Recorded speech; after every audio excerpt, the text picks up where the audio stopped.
I got a question from Mark Cohn. He's not here right now, but he told me he's going to watch this closely. So I feel like I'm in performance mode right now.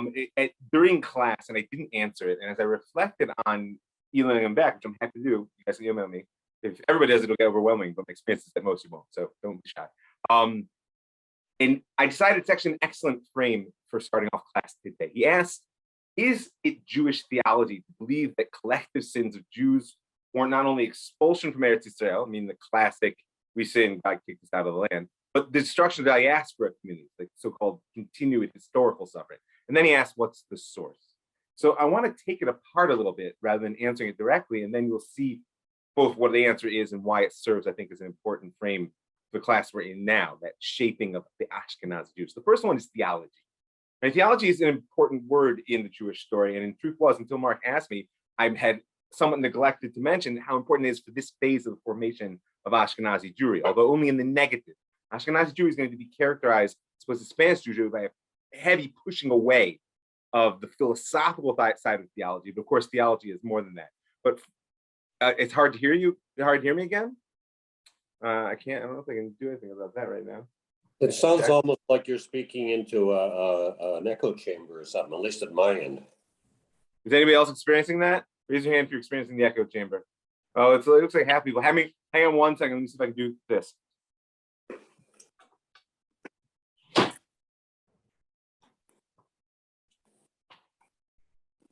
How's that? Is that an improvement? Or is it not noticeable? Let's see. Oh, well, okay. Thank you, Bob. I will do my best here. So philosophy, as I said, or really theology, but philosophies are in the back of my mind. We have to define. So I think of it as a systematic approach to questions of human existence, divine relationship, getting the metaphysics and cosmology there, how do things fit together, etc. But the key there is a systematic consideration of those things. Right? Classic Jewish thought doesn't have a systematic theology. The rabbinic corpus, the literature, is the rabbinic mind preserved. You'd be hard pressed, aside from the oneness of God, to find a consistent, unified, approach to almost anything in there. Although in its richness, you could find more than we often access. But theology does come online for the Jewish story. It does it, however, not in Ashkenaz. It does it in the lands of Sfarad, as we call it. I'm going to just show you really quickly, like I said, this very brief timeline to understand why it's important for our story and how it so differs. This is the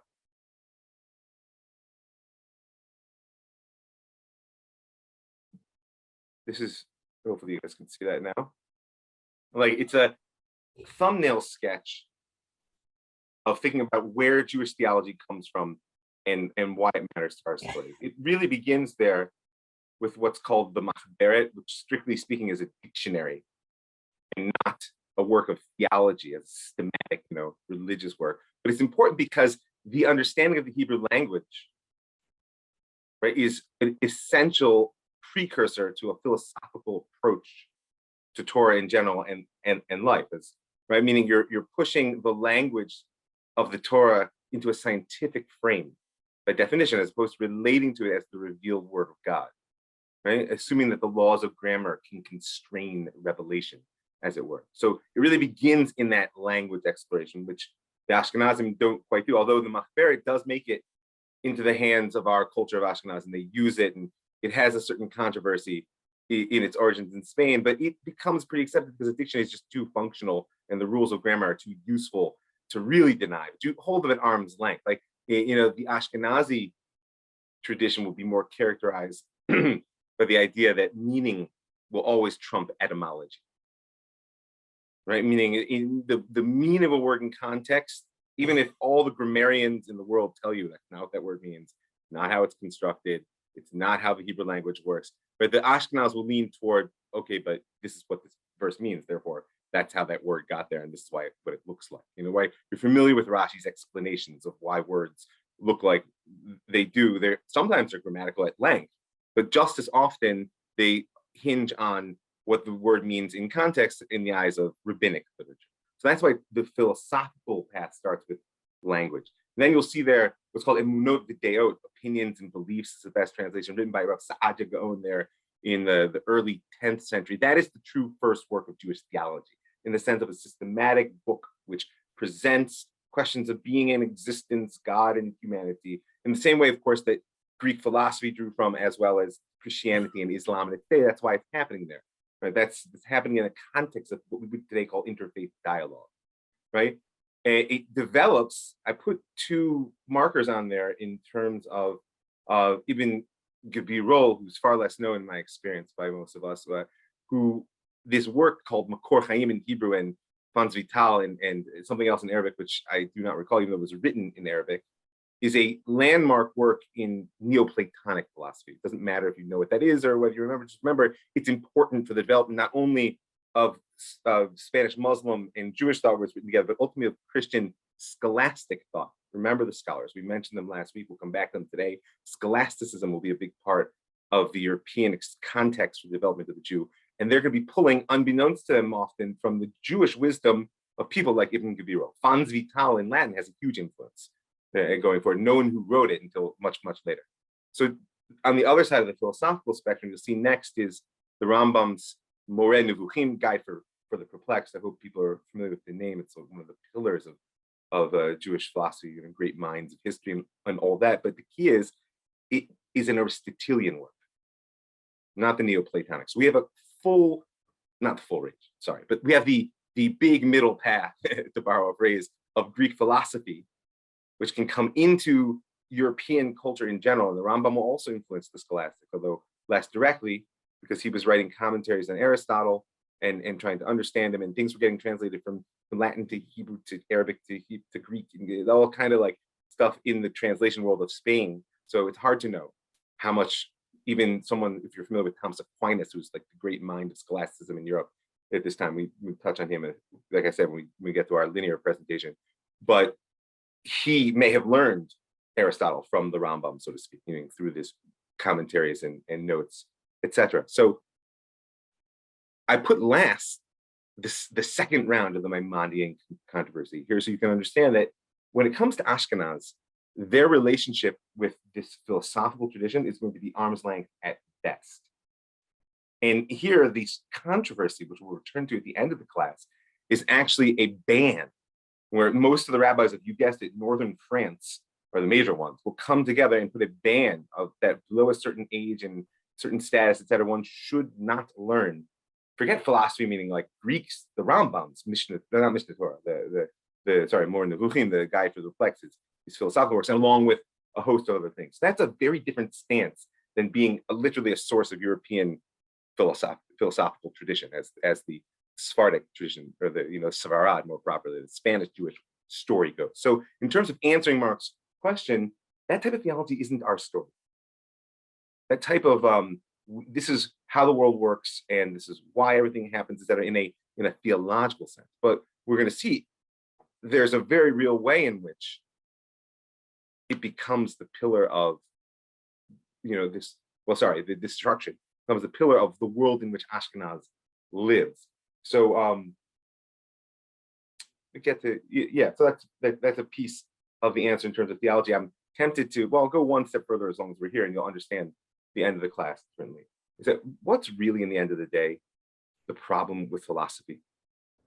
There's a long-standing argument within Torah, right? The Chochmat Yavan, the wisdom of Greece, when we were up against the Greco-Roman culture when it was really Greco-Roman. At this point in medieval Europe, it's being returned to us via the Muslims and the Jews who are working together in Spain, creeping up into Europe. So what's really the problem? The best way to communicate it actually is beautiful from the literary frame of the Kuzari. The Kuzari is the great work of Jewish faith, I would call it, Kitvei Emunah, by Rebbe Yehuda Halevi.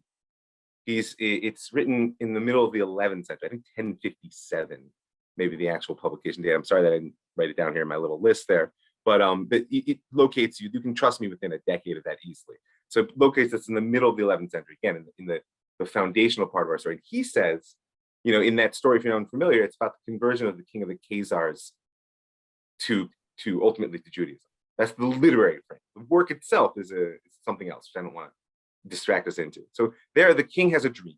An angel comes to him and he says, right, that God is pleased with your thoughts, right? Thy way of thinking is pleasing to the Creator, but not thy way of acting. It's a dream, right? He's contemplating the one God. So, okay, wakes up in the morning. He calls for the philosopher, the rabbi, the priest, and the imam.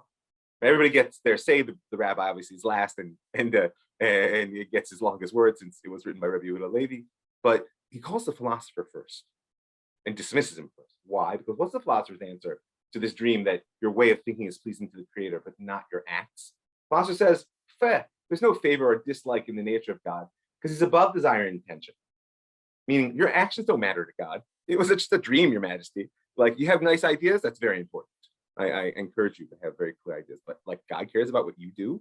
You understand that ultimately, in the eyes of the Jewish story, which is, and trust me, Rabbi Yehuda Levi knew philosophy quite up close. He's there in 11th century. He went both in Christian and Muslim Spain. It was the arc of his life.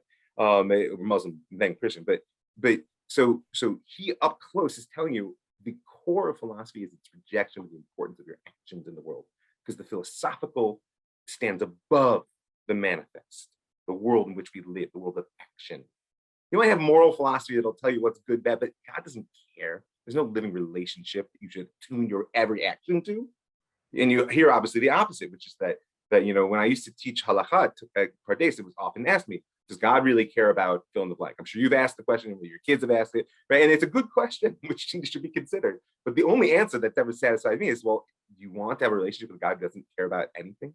Meaning ultimately, if I'm in a relationship with God, I want to believe, just like my lover, my friend, my teachers, that God cares about everything I do. Yes, we have to have priorities and some things more than others, etc. But right, and so once you have a worldview based on this rejection of the importance of your action, it can be seen, and indeed, in many ways, Esther, this was your question, like what was the difference between Spanish Jewry and Ashkenazi Jewry? And this is really, in the end, the full answer I can give you on one foot, right? Is if your actions don't matter, then you're certainly not going to die for them.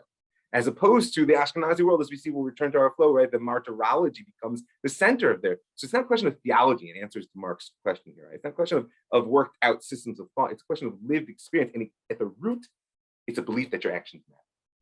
So then, what are we left with in our story to start moving back into the linear presentation of Ashkenaz? Mark asked me about sources, right? Because of our sins, we're exiled from our land, right? That's that refrain that flows through the festival holidays. If you're not familiar with the traditional liturgy, the additional prayer, the musaf of the festival holidays, we repeat, because of our sins, we were exiled from our land. And the question becomes, anybody here, just by show of hands, seen Annie Hall? I know maybe this strange question, and the best expression I can give you is there's a scene in Annie Hall where the camera is interviewing Woody Allen's parents, and they say, we fast on Yom Kippur for our sins. And they say, what sins? And they say, he's like, no, I'm not sure, but we're still, we're still suffering. Meaning, like, there is in the Ashkenaz core sort of experience, as opposed to a theology, the sense that, listen, history, like Jeremiah said, right? Avot achlu boser, v'shinei vanim tikahena. Right? Our ancestors ate unripe grapes, and our teeth hurt. Why? Because history is a brutal process, especially if you're in exile. Are we being punished in exile? Well, exile is punishing. And instead of a theology that explains exile, what Ashkenaz will develop is really a story that allows them not just to survive exile, but to craft it. To craft it into a sense of, we are not where we belong. That is what exile is, remember. Exile is a belief, I'm not where I belong. If I lack that belief, I might be in a diaspora, or I might just simply move, right? That's the old joke about the New Yorker that you meet in Florida. How long have you been here? 40 years, where are you from, right? Brooklyn, there's different ways to define, where you're from, but the belief that you are other than where you belong is the core piece of exile. Here's the thing, it's only so long you can tell yourself that without explaining why. That question comes up pretty quickly, especially when it's a process of suffering. And so then rather than a theology, what happens in Ashkenaz is basically a midrashic frame, as we've been speaking about, right? A way, and it's not that this doesn't happen elsewhere, I want to be clear on this. This is a way human beings, this is my work as a counselor, it's the way we deal with trauma, we all tell stories to hold our boundaries, etc. But the thing about the collective of the Jews, and of course building on the richness of our understanding of our past, is that we maintain a story of exile, basically meant to bring us home. And it brings us home by maintaining the belief that we're not where we belong, no matter how much suffering that may entail. And we'll get to the fact quite shortly that it's in the context of Christianity, was not a neutral observer, right, for Ashkenaz, right? But we maintain this story that we believe will bring us home specifically by teaching us we are not where we belong. And together with that is what we would call the halachic construct. That this incredible behavioral system, to be academic about it, that translates values into behaviors, into actions on every front. God cares about everything. So therefore, if I might not know what my values are, but I can tell you exactly what my actions will be, right? And you might even figure out my values from my actions. But there is a halachic construct, that right entity which flows from law and practice, and that'll get us home the other path of exile as the people whose actions can still connect and thrive when we get there, both as individuals and as a collective. I mean, it's not a small thing to say that this Jew, I'll raise my hand, Ashkenazi Jew, gets home to Israel. And I don't point you to the media to tell you how controversial it is to say that I've come home to Israel. And you may think it's controversial too. God bless you. I'm not worried about that. You know what I mean in its complexity. But it's a pretty astounding thing to say that Ashkenazi Jewry will lead a return home together with, the rest of world Jew as they pour in. And it works better than most social political experiments in the history of humanity. It's got all kinds of problems, and it's a brutal, brutal time. But, as one of the things we're going to speak about is the Tosafists are going to live through things horrors, which I hope none of us really could dream about. And, you understand that it's a difficult time. And so this belief, the question of theology, we believe that we're still suffering for the past since we're in exile. Why are we in exile, says Ashkenaz? Because that allows us both the cohesion to hold together and the repulsion, we don't belong here. And that was what will keep us together as we get broken and broken and broken by historical process. Right, you guys with me now? You understand that what we're basically going to discuss now in the formation we have been discussing is that cohesive process that holds Ashkenazi Jew together. And the repulsive, right? Which, by the way, is two-way, of course, right? It's not like they're being welcomed. That's a different challenge when the Jew gets welcomed. That's not part of our story so much right now. Although we will counterpoint that next week when we speak about what are called Chaside Ashkenaz. We'll speak about that. There's a lot more integration between Jewish and Christian majority culture than it often appears when you present classic history of wars and persecutions, etc. I mean, on the ground, people are neighbors, and we'll speak about that next week. But for now, it's not untrue. There's a cohesion and there's a repulsion, and that repulsion is definitely both sides. So what do we get from last week in terms of the formations of identity? First of all, the first crusade is the crucible of Ashkenaz. Right? And by crucible, remember, I'm speaking of that process which crushes down, fires, and burns off the slag, right? The stuff which doesn't become essence. You can argue about whether this is truly essence or it's historical mistake. It's that I don't care about. I'm not arguing an existential question. It just burns off and reifies this thing we can now point to and say, yes, this is Ashkenaz, from the culture of that Rhineland world, right?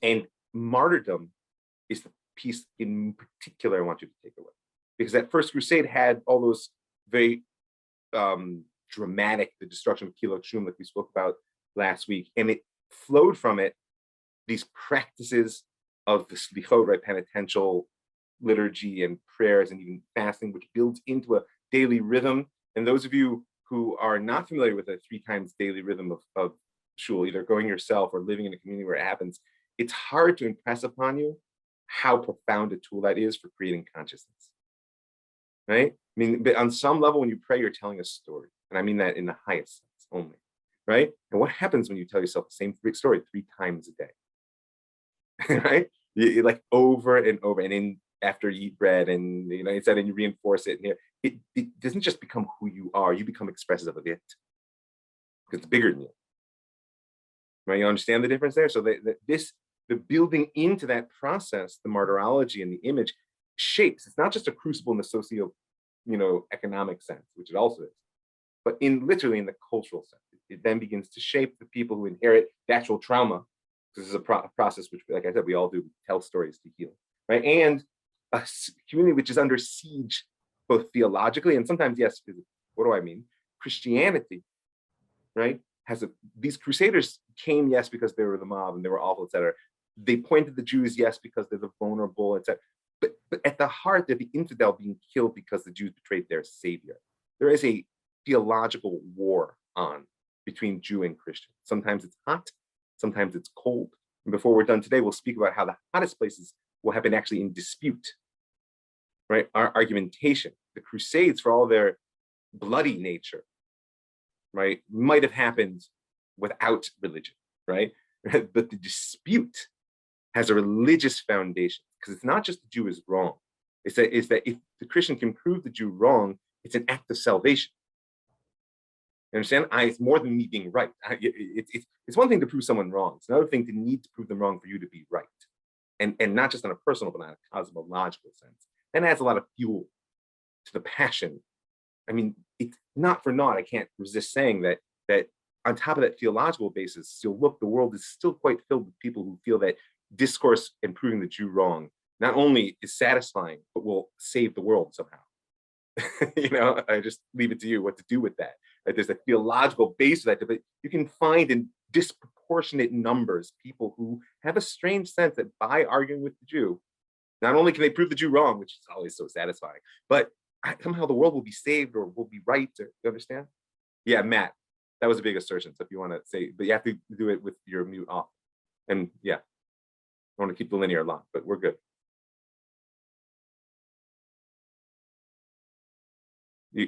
You got it or no? And I don't want to pause too long. Yes. Excuse me, Mike. Yep. You're confusing me a little bit about the overall purpose of the Crusades. The Christians were going to capture the Holy Land from the Muslims. Yeah, Take it yeah. back. I can. So I'll give you the frame because we're going to revisit it today. But the Jews were either collateral damage or an opportunity for collateral damage or an opportunity for whatever. But yeah, I'll explain. I always was taught that the major purpose of the Crusades was to, we're going to save Jerusalem from the infidel, which was. I was taught that too in Muslims. my world history class, and I raised my hand and said to my teacher, "That's not how I heard the story." So, in brief, because it's worth it to understand, the first crusade was triggered, as we said last week, by a desire to open up access to Jerusalem. It's also the socioeconomic pressures within Europe. It was also a mass, just you could say, religious awakening movement, which had its own explanations. The Jew was not collateral damage. The Jew in the first crusade was, why go all the way to Jerusalem to kill the infidel if the infidel is right here? And that laid the ground again. Also, the avenue of opportunity. Also, it was paid to plunder the Jew. Yes, also. But the collateral damage, I think, minimizes not only the event, but the importance in the Ashkenazi culture. It's a conflict, as I'm saying, between Christian and Jew. And what comes out of that, by the way, the rest of the Ark of the Crusades, we're going to revisit today. We're going to look at the second crusade today and the way the Jew changes, right? We're coming, that's today. So you understand that the purpose may have been, in the eyes of the church, to liberate Jerusalem, right? But there's also the secular power interest of opening up the trade lanes, as we'll revisit today, and the dominance of Christianity over Islam in who's right about the Messiah, right? Because the Jews getting caught between that as well. We get ground on both sides there, right? But what comes out of the first crusade, to finish this bit of the linear review, is this model of martyrdom that allows communities under siege, both theologically, Christianity is saying, we can't be right unless the Jew is wrong. And though the church officially is protecting the Jew from the mob is always there. And the discourse proving the Jew wrong is very important. So these communities are under siege theologically and sometimes physically. I'm seeing a lot of hands. I really want to try to keep a linear flow here. So I'm going to ask, I'll say pause, I'll pause and get to, but at least the review and the framing. So I see your hand, Henry. I'm going to ask you to wait, and also ask her. Okay, please. So the martyrdom piece, even though in the second crusade, which is coming up, I'll give you the second piece of the timeline here, so you can see now where we're going to go in class. Copy.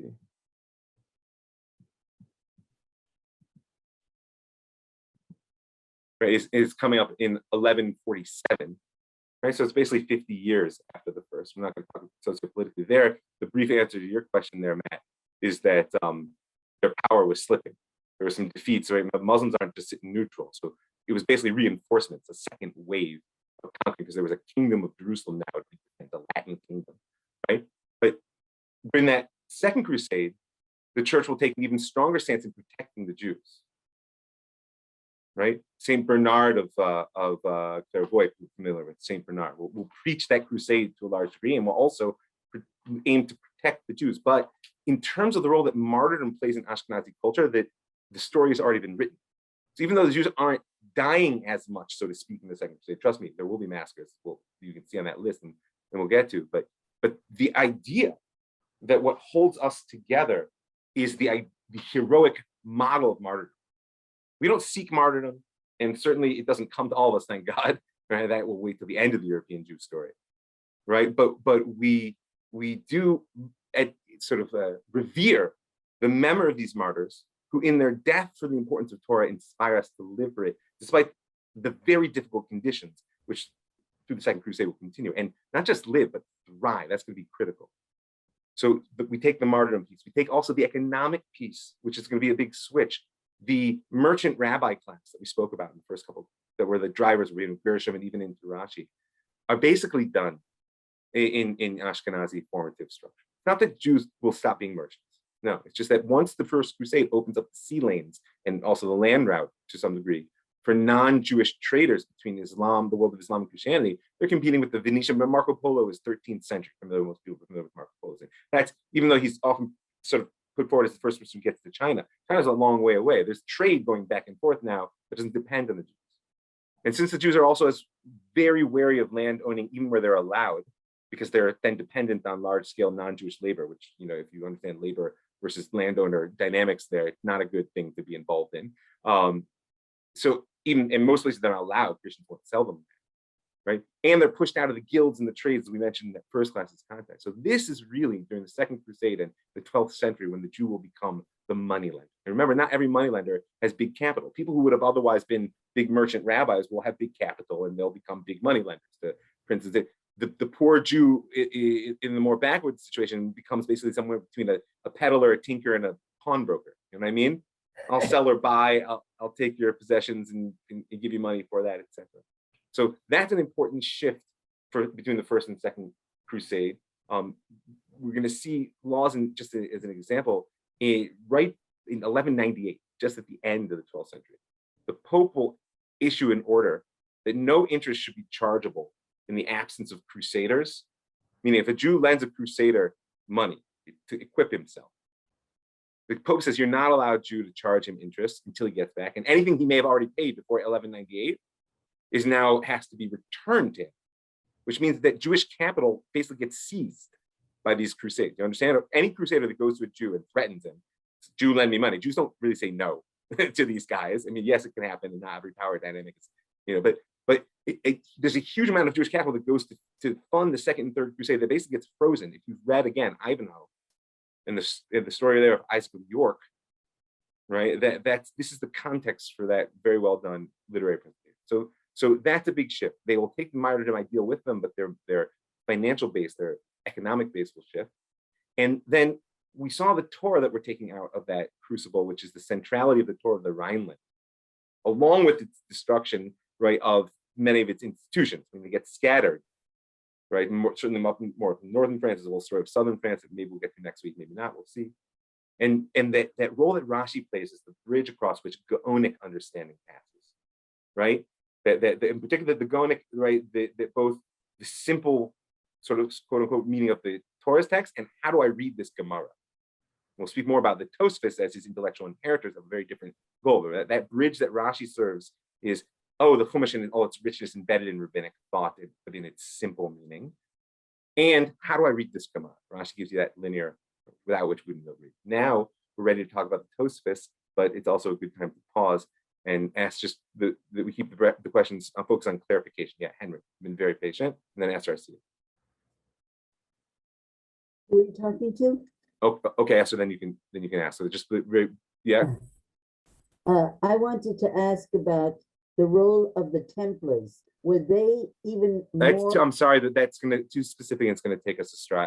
There's a rich story there, but I can't do it. I apologize. Yeah, Henry. It was definitely, the Crusades were definitely a religious. The basis was religious. No question. because of the difference between the Western Church and the Eastern Church. Yeah, that's also, I'm sorry, it's a layer of this that we can't go to. You're entirely correct. And also, there was also a question because it was the French nobility who led the crusade. Yeah, and carved out their own little Latin And kingdom. their aim was as well to carve out land for themselves, not Yes. to liberate Yes. Jerusalem. You're absolutely correct. Oh, liberating Jerusalem is a nice crown to wear, so to speak. All right, thank you. I'm gonna keep going with the flow into the 12th century. Great, thank you. So let's talk about the Tosafists. That's a name I hope that people have heard of, but the Tosafists, a Tosafit is an addition, right? And these are the intellectual and sometimes even genetic descendants of Rashi in Torah, right? And if Rashi was, if you recall, was called the Kuntras, right? These gathering of notes that started in those yeshivot in Mainz and in Pilot Schumann, Mainz and Spears and Worms in Mainz, right? And the people writing notes in the Gemara to understand this written text and those getting collected. Rashi is the ultimate kuntras, how do I read this? What the Tosafists will do is they will take a completely different direction in textual analysis, as well as that will both fuel and be a product of a very different direction in cultural development. The two go together. What do I mean? Is that the Gemara, remember, begins as a conversation between real people. Sometimes easy to forget, right? They didn't necessarily all exist in the same centuries, and they're often conversations spliced in conversations, but it doesn't get codified as a text until the hands of the Gaonim, as we spoke about, right? Back before the end of the first millennium. But even though the Gaonim do turn it into this oral text, as we mentioned in the first class, it's really in the hands of the Rishonim, right? Remember that chart that we looked at? That it becomes a text for analysis, right? Meaning here's the text, and we talk about it, and that's what I mean when I say the centrality of text as authority. We can all agree this is the text. Our decisions will be made on the basis of that and our local historical reality, and we don't look toward any live conversation any longer. Now, because of that, over in that philosophical world of Spain, right? One of the ways in which the Gemara was related to is it was still learned, but on some level, it's like the Rambam believed you could get the halacha right. You could figure it all out, write one book. You may be familiar with his non-philosophical work, the Mishnah Torah. He basically says in his introduction, you need this and a chumash to live as a Jew. Obviously, there's more, and he believed in learning it, but that's it. It's not an infinite endeavor to keep diving into this thing we call the Gemara. The Tosafists will actually turn the Gemara into what is essentially a comprehensive and infinite world. Excuse me? Can you repeat that? I'm sorry, who's speaking right now? Esther, could you repeat the sentence you just said? Yeah, they basically turn the Gemara into a comprehensive and infinite world. As opposed to the Spanish, who are going to seek their expansiveness in philosophical work. Not that they abandon learning Gemara, etc., but there's a halachic discourse, a text to be applied, right? And the Gemara maintains its status as the source of the text to be applied, even though the Spanish world will ride a wave of codification, which is a big part of the impact, as we'll speak about before the end of our series. The law is going to be codified into codes separate from the Gemara, and we'll speak about that evolution, right? So that's in its strongest flowing out of the Spanish and therefore philosophical world. The Jews of Germany and northern France are going deeper into the Gemara. It's no longer a static text where you extract the bottom line to be applied. It's a dynamic, expanding universe. It could never be mastered in the way that the Rambam believed he had mastered the Gemara to give you its bottom line, right? And how does that happen? It happens, first of all, culturally, that they pour their mind, heart, soul, everything into that text, as opposed to it getting absorbed into avenues of philosophy and literature, as it was in the Spanish Jewish, right? This is it's not that other works don't get written, it's that of the essence of the both mental and spiritual energy of Ashkenazi Jewry gets poured into the Gemara because of the reintroduction of the idea of a dialectic. I want to be clear on what does that mean, right? What is a dialectic approach to text? It's mirroring the way that the Gemara relates to the Mishnah, right? And it's got three parts. There's what's called, you know what, these I think would be maybe helpful for me to write them down so you can see. Let me just write down correlation, contradiction, and distinction. Right? What does that mean? The Gemara brings together all the Tanaitic sources, the Mishnah and their era, right? That's correlation. Bring them all together. You need to know them all to know anything. It then sees where they contradict, right? Well, this says that these can't both be talking about the same, etc. And then through a process of distinction, resolves the conflicts. You understand? And this is there's other things going on in the Gemara, but this is the dialectic of the way in which the Amoraim, the voices of the Gemara itself, are speaking about their teachers, the Tanai. The Tosafists will take this same approach to the Gemara itself.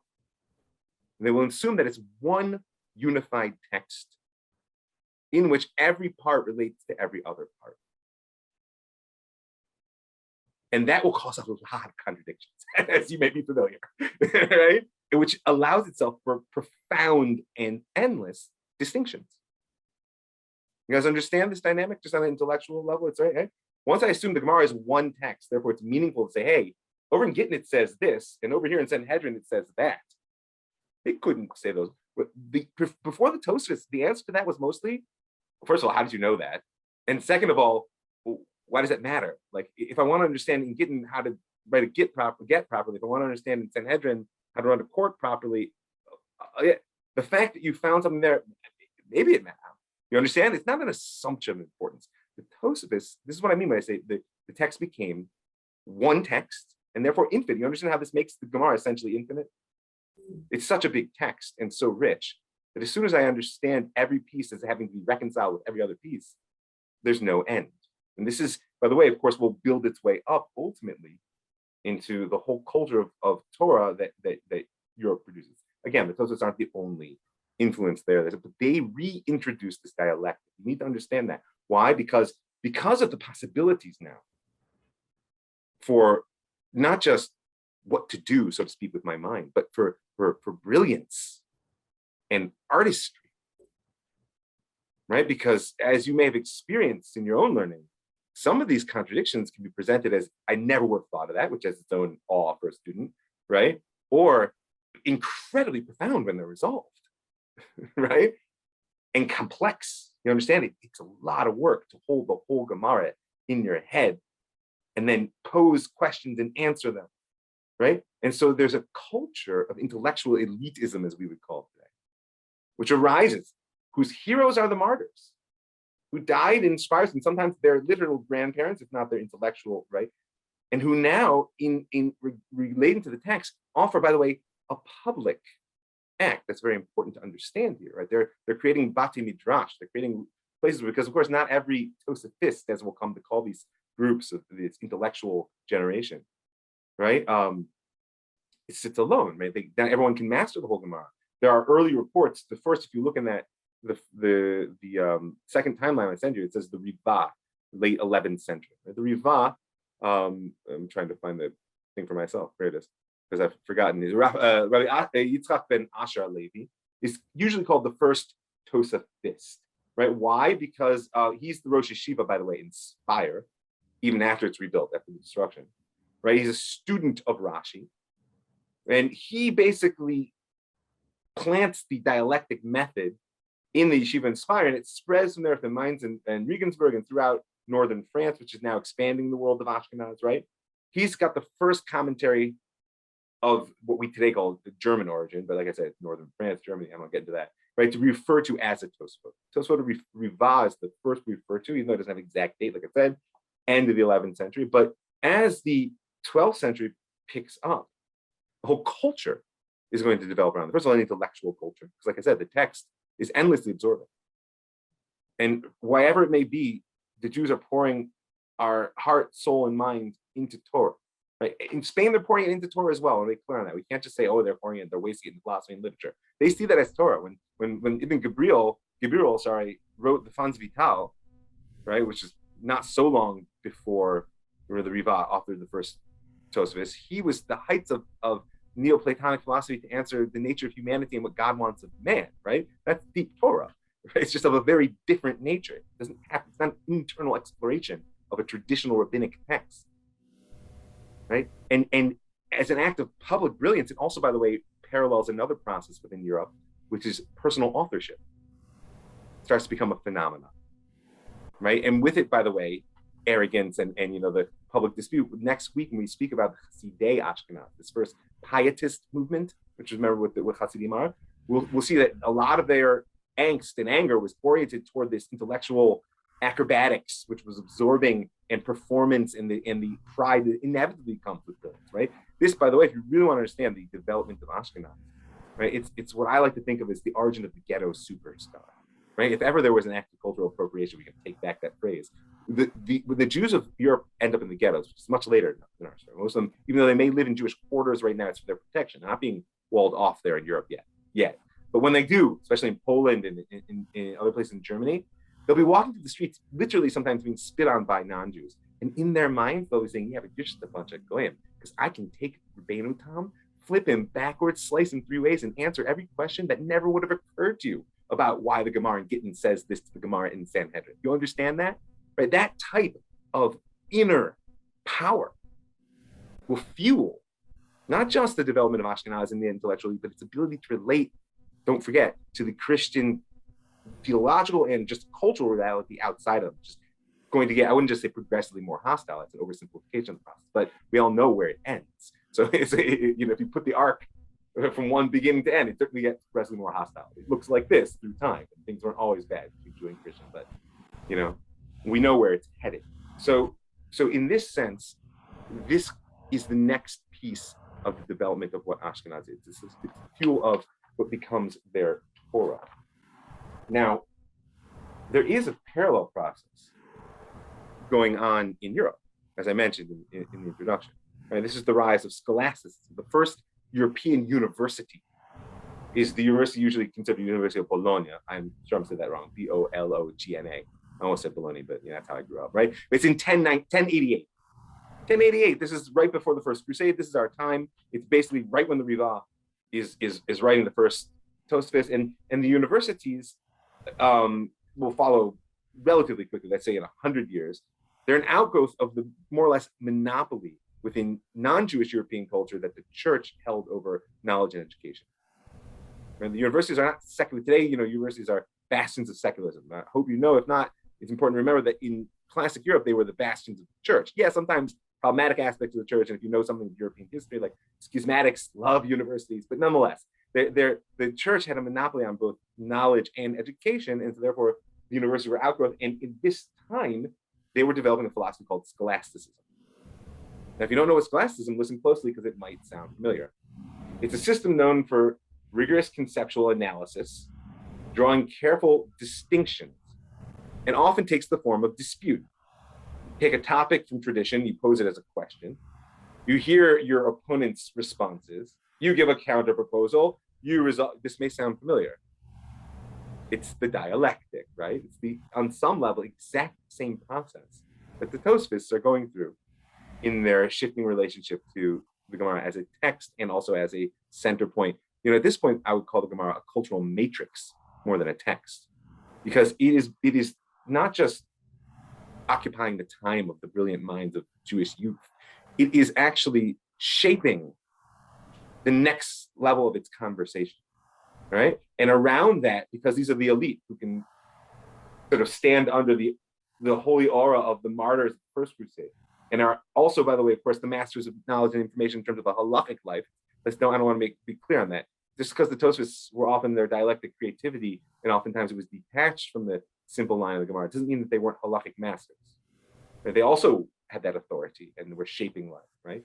And at the same time, the scholastics are shaping Christian life. And notice why I also said with the scholastics, it's often disputation. Public disputation is very important. And that, of course, will lay the foundation for religious disputation between Christians and Jews. Now, if we're going to hang the Tosafist culture on a personality before we get back into some flow of history, we could not do better than Rabbeinu Tam, right? Rabbi Yaakov ben Meir, right? If we're going to say the Riva, Rabbi Yitzchak ben Asher Levi there in the late 11th century was the first Tosafist. Rabbeinu Tam is the height of the Tosafists. I have him on that little time I sent you there as having been murdered in 1147. You notice that's right at the beginning of the Second Crusade, right? So who was Rabbi Yaakov ben Meir? Well, he's born in Ramrat. I'm sure I'm saying that wrong. It's a French city in northern France in 1100. So Rashi was still alive, right? He is in fact the son of Rashi's daughter. He's Rashi's grandson, right? Rashi's daughters have gotten a lot of popular, acclaim, so to speak. But in terms of just placing the development of Tosafists, he is the daughter of Yocheved, daughter of Rashi, and his primary teachers were his father, Omer, and his older brother, who you may know as the Rashbam, right? Shmuel ben Meir.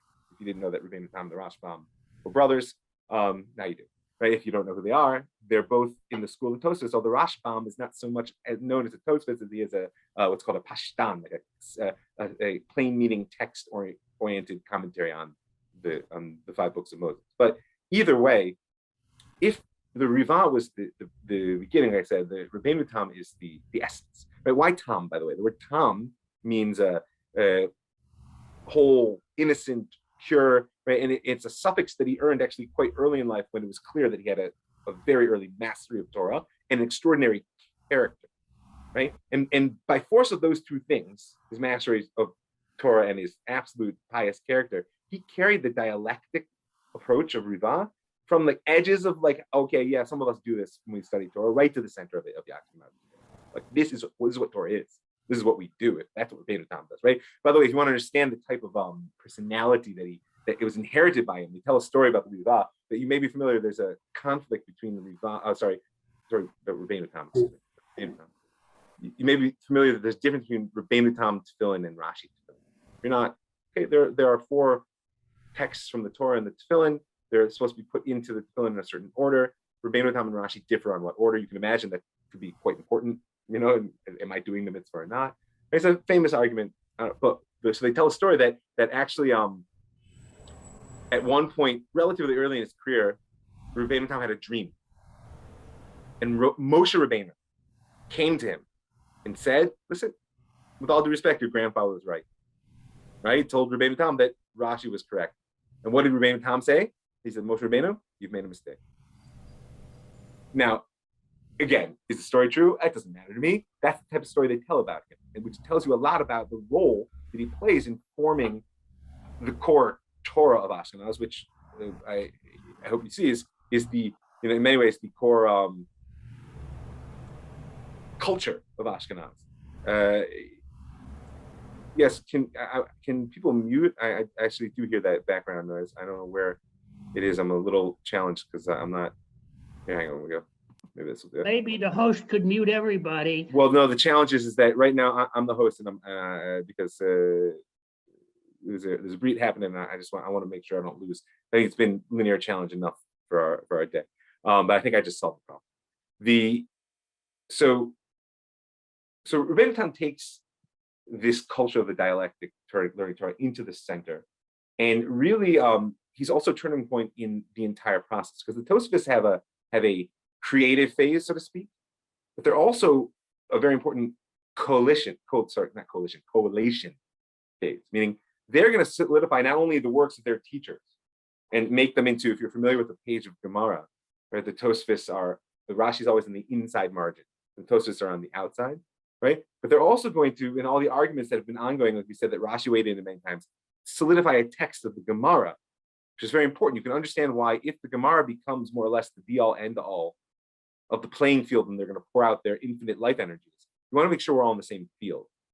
The idea of Taut Sofrim, like, oh, it's a different, a different text, it undermines the seriousness of the endeavor if you're going to understand the Gemara as one text. And I don't want to go into too far, but that becomes a certain point, a very important doctrinal element of traditional Orthodox Ashkenaz. How much do we extend the infallibility of text from Torah to Gemara? You may have encountered these questions. A lot of that has its deep root in this very important shift, that if the Gemara is an infinite text, which every piece is in meaningful relationship to every other, then the claim of a mixed up, version is, it's disappointing at best, right?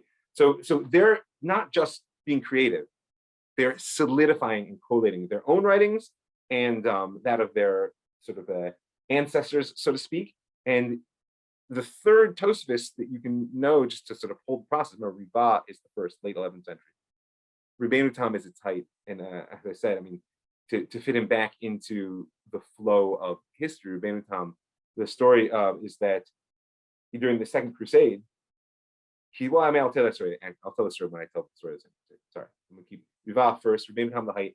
The person who really creates a movement, though, is the Ri. If you're familiar, Rav Yitzchak of Dampier. He dies in 1189, so about 40 years after Rebbeinu Tam. Now, why is Rabbeinu Yitzchak of Dampier so important?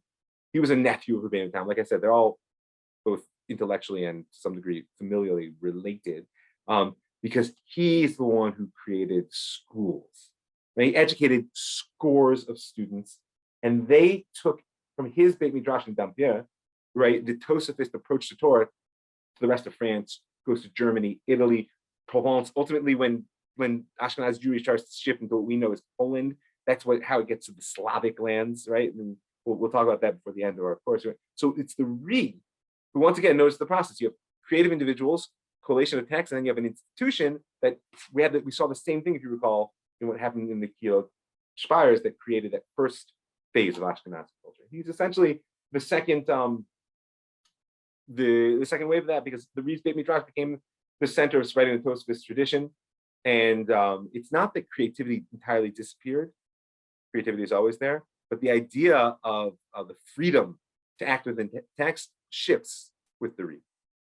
And even Ashkenazi Jewry will start move toward, yes, there's a place for learning Torah, and if you're familiar with what's called Achronische Torah, the Torah of the early modern into the modern period, it's even more often acrobatic and self-referential and almost Baroque in its intellectual intricacy, and divorced, therefore, from significance in the legal halachic, right? So that process will keep going, but it's further removed. The true creative endeavor kind of ends with the Ri, and the collation and the creation of a culture of intellectual and therefore, socioeconomic culture around it will proceed from there. And now I want to give you the historical context for that, which is the Second Crusade. You guys with me? I got 20 minutes left, and I think it's a perfect amount of time to round this out.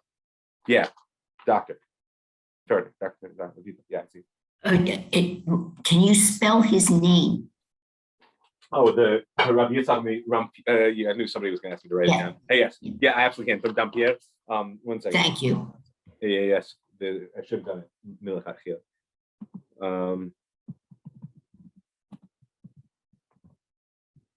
sure I'm spelling this correctly so you can Google it. Yeah, it's there. Thank you. Am I mispronouncing it? Okay. Thank you. You guys can always correct my pronunciations, and by the way, I can misspell in a number of languages as well. You should know that. Okay, so let's wrap this up with the Second Crusade. I wish that was a happy story, but it's not just the Second Crusade. Actually, I don't want to talk about it too locally. It's not. I want to wrap up with the Christian-Jewish dispute, because what we've just created, by the way, is the Jewish supermind in Ashkenaz. Right? These guys are primed. Right? If you have not tasted the level at which Gemara can polish both the mind and soul of a human being, then I'm sorry, and I bless you. Please, someday you should see it enough to really appreciate what can be done, right? And so this is happening, which is always astounding to me in a time of very difficult persecution for the Jews, right? They rupture and reconstruction, which is a phrase many people are familiar with from Rav Soloveitchik, the historian, right? But that rupture and reconstruction is a rhythm. It's a rhythm of evolution on its own, but it's a rhythm of European life. The First Crusade was the most brutal, and the others will not be as bad, but still there will be expulsions and persecutions. And for me, what's critical to understand is that it revolves around the same hermeneutic battle between the Christians and the Jews about who's telling the right story in the text, who was the older brother who's going to serve the younger, right? And how do I, by telling my story in this text, bring about redemption today, right? For the Jews, it's maintaining exile and keeping our distinction from the Christians. Christians, they'll have a much more, conquest orientation, right? Again, it's more than that, of course. Socioeconomics are always real. Like Henry pointed out, the Crusades were absolutely driven, right, by not just the desire to expand, but the need, as you're pointing out, for the nobility to offload a certain percentage. You can't only divide up Europe so many times in counties, duchies, and people start killing each other and taking each other's land. Better to offload, the excess. But really, it's the dispute with Christians, which is going to shape the next piece of Ashkenazi Jewry I want to look at. So the Second Crusade, like I said, is preached by Saint Bernard of Clairvaux, right? He's a Cistercian monk, an abbot in France, And he preached also against violence toward the Jews. I mean, the church tried to take its lessons from what they saw disaster that was, remember, was the bishops in Kilot Shum who defended the Jews or tried, right? So he, however, didn't love the Jews. Let's be clear on this. He's not a philo-Semite who felt bad for us. Very specific theology, as he says. The Jew must not be persecuted, slaughtered, nor even driven out. Inquire the pages of the Holy Writ, in the Bible, right? You know that it's written in Psalms as a prophecy about the Jews. He's quoting now Augustine, quoting Psalms. God hath commanded me, says the church, slay them not, lest my people forget. This is the suffering remnant theology that we've spoken about many times before, that lies at the base of the church's philosophy, that if you want to prove the truth of the Christian reading of Scripture, you need the Jew around, because the very existence of the Jew proves what Scripture is. And then the fact that he's so lowly and downtrodden shows that what happens when you reject redemption. You understand? So you want the Jew around, just not in good state, right? Now, anti-Jewish riots happened aplenty in the Second Crusade. Don't get me wrong. In fact, that preaching I'm quoting here is a response to some that started in 1146, right before the Crusade took off, right? Where once again those cries were heard from the Crusaders that let's avenge ourselves on those who crucified their Savior before setting out to fight the Muslims who were keeping them from Jerusalem. Right? Get the infidels wherever they are. In 1147, the Crusader armies massed to take their leave in the northern France, and on the second day of Shavuot, you'll notice this is again why we're doing this, and for me at least during the Omer. Right? On the second day of Shavuot, they broke into the city of Ramrot, which I'm again probably saying wrong, but it's in north central France. You may remember that's where Rabbeinu Tam was born. It's not only where he was born, but it's where he lived his whole life. They plundered all his wealth, and according to the legend, wounded him 5 times in return for the 5 wounds that Jesus received before the crucifixion. I don't know the Christian story there, but I think that it can be trusted. And the story goes that the leader of the band was a French nobleman who had borrowed money from Rabbeinu Tam and basically martyred him by saying, either convert and I'll give you back your money, or die. And Rabbeinu Tam. Now, it's hard to know the historical truth of all the details here, but like I said to you, it doesn't matter on a certain level. Notice the construct. Rabbeinu Tam joins the Holy Martyrs because he is the epitome of the Torah culture and the life, right? Joins the Holy Martyrs of the First Crusade, right? And does so wrapped up with the money lending question, right? And the Christians are barbarians, wounding him 5 times because their God was wounded 5. You understand that the way that's presented, and again, that's not just a hit job. It seems that the Christians were pretty barbaric. It may indeed be true, but I want you to understand the level of repulsion that's maintained when you tell stories about that. Those are not people that you would then build a relationship with, because part of the goal, the way in which the Jews will tell these stories, not just to inspire adherence to Torah, but it's also to inspire deep aversion to the Christians, because that, like I said, comes from both sides. There's a classic, almost like classic massacre. God forbid that language should ever pass my mouth. There's a classic. What I meant to say is a classic example of this dynamic in the massacre of York in 1190. York is I think coastal town in England, if I'm not mistaken. I could be wrong about that. It's a city in England. Right? Henry, yes, no, on the coast. Thank you. The Jews there. The story goes that Richard the Lionhearted, right, famous from many European tales. This is the context for Robin Hood. If you're familiar with Robin Hood, like Richard the Lionhearted goes away, and that's the social disorder. Well, in 1190, the Jews, remember, were basically protected by the king. Technically, we call them the serfs of the king. They're the feudal vassals of the king. And so when the king leaves, they seek shelter in the most royal place they can. And in York, there was a wooden keep where the king's men had a castle there. It was Shabbat HaGadol, right? That's the Shabbat right before Pesach. And there is what's called the Hebrew Chronicle of Ephraim. Tells the story of York. They say Rabbeinu Yom Tov stood and slaughtered 60 souls, and others also. Soon there were those who commanded that they should slaughter their only son, whose foot could not tread upon the ground for their delicacy and tender breathing. Notice it's another story of a mass suicide, right?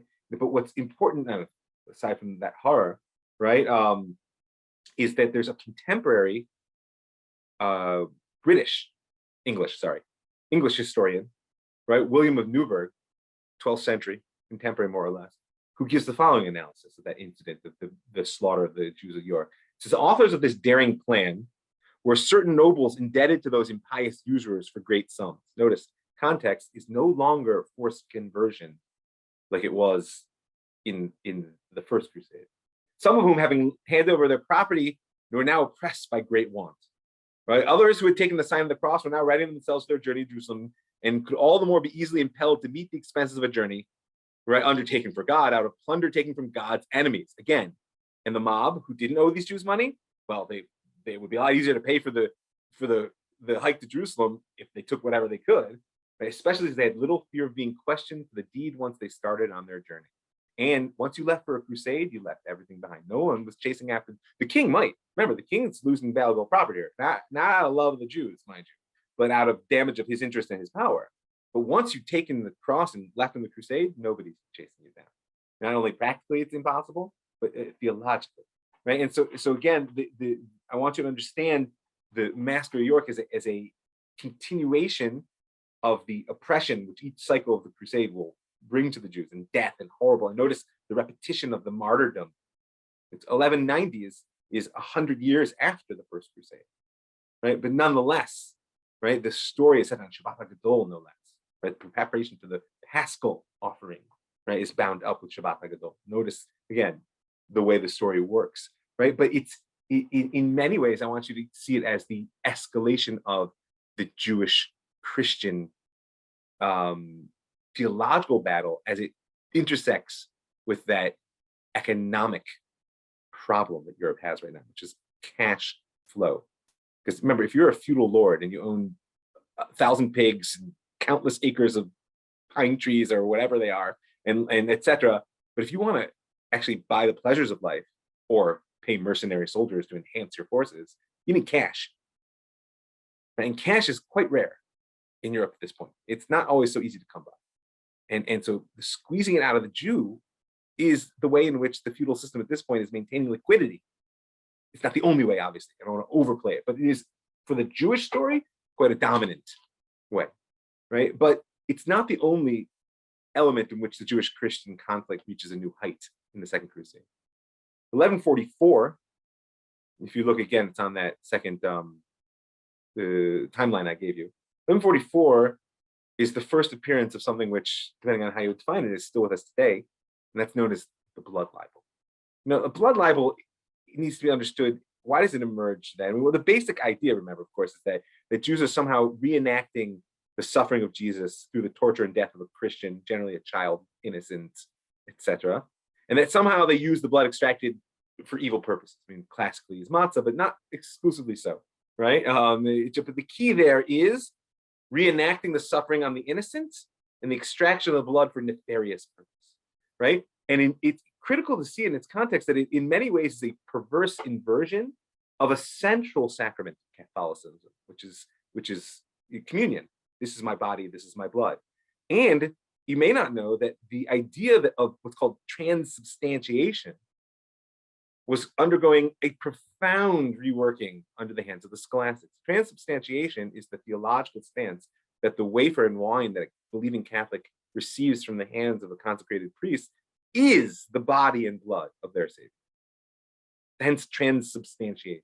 You understand that as that question, which is pretty intense, I haven't really considered it, but it essentially, without any disrespect, just definitionally, it is ritual cannibalism. Right? On a simple level. If it's transubstantiated, obviously to apply cannibalism, I'm not trying to, you understand why it's important? Because it is beyond consideration that it's a coincidence that at this very time emerges this notion that the Jews are torturing the innocent and taking their blood for nefarious purpose.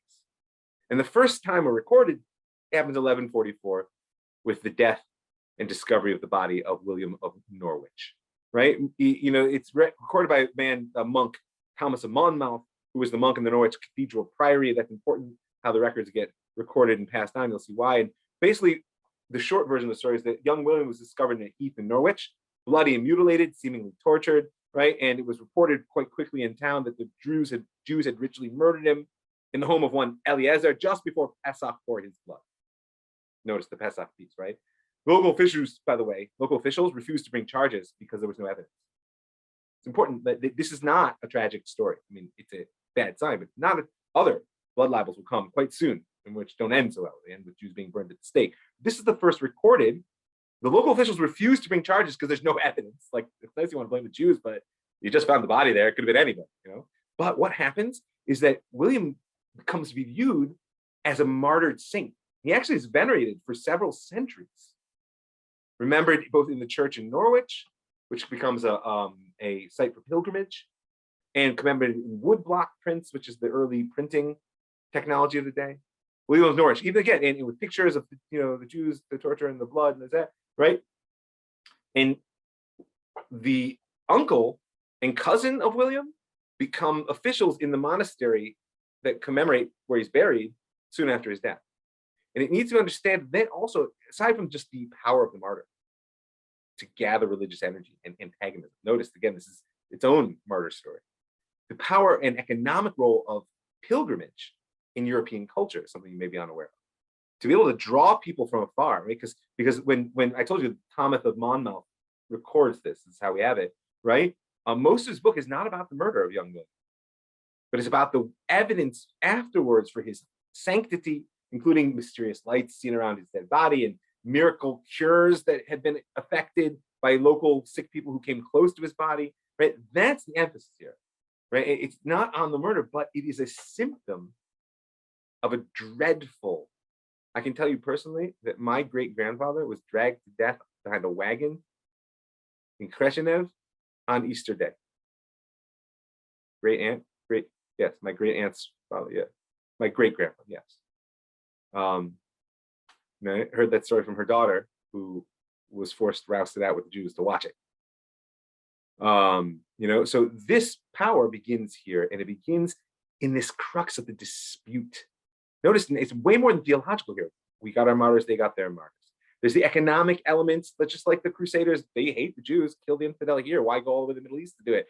But at the same time, it's also profitable, and maybe I'm even in debt, you understand? In the same way, the pilgrimage is such a draw, and if you can get people excited about a sainted martyr killed by the Jews, all the better. Right? This is why when people speak about definitions of anti-Semitism through its generations, this is not anti-Semitism, because that's a misnomer, it's a bit of historical anachronism that doesn't appear to the modern era. This is Christian Jew hatred, which has always two components, the theological and the economic.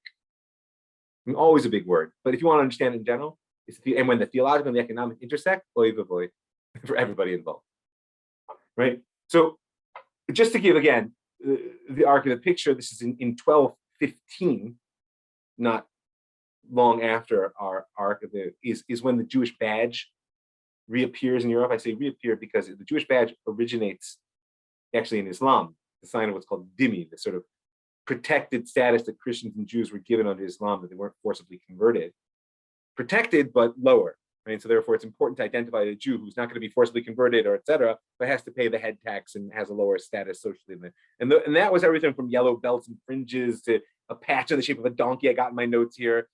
Christians were wearing one with a swine, by the way. It wasn't just Jews under Islam. But when the Catholic Church calls what's called the Fourth Latin Council, right, and the Pope declares that all the Jews of Christendom, so to speak, must wear these signs, there's no protected status that comes with it, according to the Jew. Not in the same way it happened in Islam. Yes, there's a suffering remnants theology.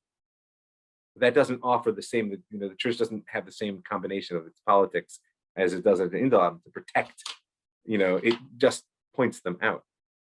But I think actually we couldn't do better than finishing this aspect of, again, what am I adding to our formation of the Jew is that the dispute with Christianity is the crucible. It's not just the crusade, and we said kill the infidel here, why wait from there, and the economics. It's also, the competing martyrdoms and this need to have heroes, right? And the pilgrimage is a need for heroes. Jews aren't making pilgrimage because they're wandering anyway. They have their heroes that they turn to, right? There's another piece here, which is, like I said, the battle in the text. We started off there.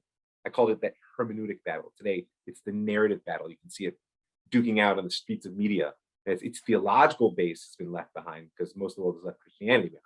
But the idea that you can dispute the Jew and somehow not only prove them wrong, what was so satisfying, but save the world in doing so, or at least save yourself, that's a strange element of human culture in general and Western culture in particular, which has its roots here. And so we could do no better, I think, than ending with the story of Nicholas Donin, Yamak Shimo, I will say. Who was Nicholas Donin? Nicholas Donin was actually one of the students of the Tosafists. He was one of the students of the Tosafists who, in what year I have? In, sorry, I put my finger, in 1225, was excommunicated from the community of northern France because he was denied the truth of the oral law. Right? They kicked him out.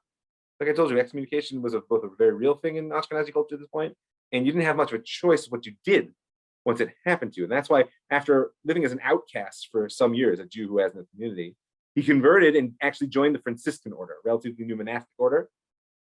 Right? And his first response, by the way, was to incite some crusaders to ride against Jews in Brittany, northern France, because, you know, and this is a story you may know. Now, this is a time, however, where disputation between Christian and Jew had gotten so out of hand that Pope Gregory IX actually had a bull in 1233, soon afterwards, which basically forbid all public controversy. Why? Because Christians were losing. Can you imagine the average Christian priest lining up against the Ree or one of his students for an intellectual discourse based on proof and analysis? I mean, it's like almost silly to think about who would go up against these guys, right? And so literally the Pope passed a bull saying no, or even better, Louis IX becomes, of course, Saint Louis, right? I tell you that no one, unless he be a very learned clerk, should dispute with them, meaning the Jews.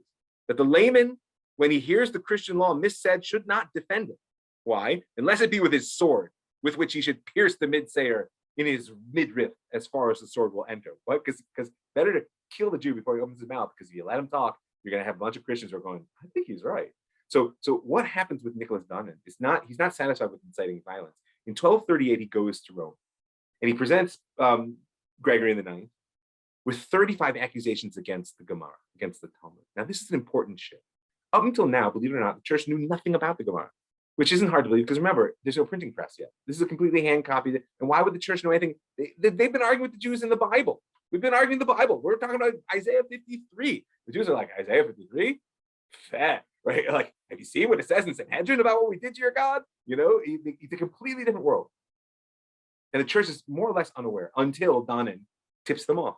And he convinces with these 35 accusations, not only that the rabbis value the Gemara more than the Bible, but that without it, the Jews would have been destroyed long ago. And so an investigation is undertaken.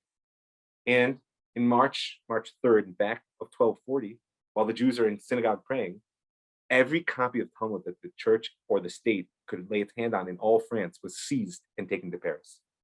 24 wagon loads. They were put on trial, judged to be blasphemy. Now, Nicholas Donin, faced off against 4 Tosafists. He killed Paris, Moshe Gaushi, Yudav Melun, and Shmuel ben Solomon, which, you know, I can't imagine that he won, except it wasn't a fair trial, so to speak. You know, everyone was applying. This is a blasphemy trial against a book, not a person. And by the way, Donin knew the Gemara. He knew it quite well. And he was able to evoke enough of a sense of horror and outrage amongst his listeners when he started revealing, right? And by the way, it's not so clear that the rabbis disagree with Donin's essential assertion that the Gemara disparages Christianity. Ask yourself, did they? Or did they not believe that the Gemara was disparaging to Christianity? Right? They're in a tight spot here. And in the end of it, here in the last minute, what happens in June of that year, 1242, the huge crowd of Paris gathered to see what was the first large-scale public burning of books, 24 wagon loads. Essentially all of the Gemara in northern France, the ones literally written by the Tosafists themselves. You want to try to think about what was lost. Remember, no printing press. Every one of these texts, 24 wagon loads, they've been written by hand, preserved sometime for 100 years or written last week, right?